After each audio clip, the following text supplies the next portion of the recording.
प्रदेश के प्रधानमंत्री सहित पूरी भाजपा की बैठक हैदराबाद में आयोजित की गई थी। उसमें प्रधानमंत्री को प्रोटोकॉल के तहत नहीं पहुंचना, इस बात को लेकर भाजपा के राष्ट्रीय महासचिव कैलाश विजयवर्गीय ने कहा कि बंगाल और तेलंगाना के मुख्यमंत्री को आड़े हाथ लेते हुए कहा कि मर्यादा और संस्कारों की कमी है, इसका जवाब जनता ही देगी। आपको बता दें, पिछले दिनों देश के प्रधानमंत्री नरेंद्र मोदी तेलंगाना की यात्रा पर गए थे। प्रोटोकॉल के तहत उन्हें मुख्यमंत्री को रिसीव करने आना था, पर वह नहीं आए। उस बात को लेकर कैलाश विजयवर्गीय ने आड़े हाथ लेते हुए कहा कि देश के प्रधानमंत्री अटल बिहारी वाजपेयी थे, तब मध्य प्रदेश के मुख्यमंत्री दिग्विजय सिंह उन्हें लेने जाते थे और चरण स्पर्श करते थे। उन्होंने कहा कि चरण स्पर्श करना जरूरी नहीं है, पर वह उनके संस्कार है।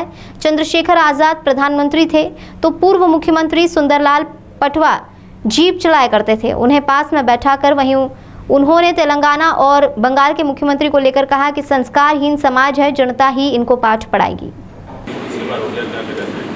देखिए, एक शब्द है मर्यादा। इस देश के जो संस्कार और संस्कृति में मर्यादा का बहुत महत्व है,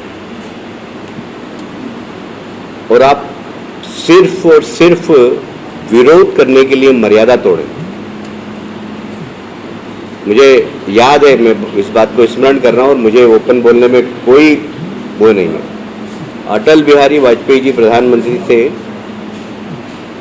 दिग्विजय सिंह जी उनको लेने जाते थे, वो चरण स्पर्श करते थे।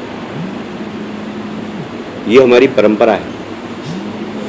चरण स्पर्श करना जरूरी नहीं है, पर वो लेने जाते थे।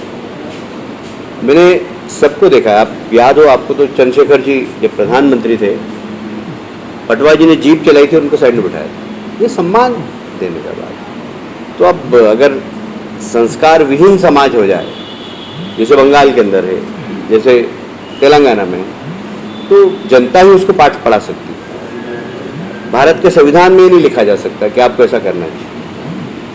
माता पिता की चरण स्पर्श करना चाहिए, भारत के संविधान में आप नहीं लिख सकते। आप में संस्कार होंगे तो आप चरण स्पर्श करेंगे, नहीं होंगे तो जैसा तेलंगाना में हो रहा, मुंबई बंगाल में हो रहा, ऐसे यहाँ पर भी हो। शरद पवार ने कहा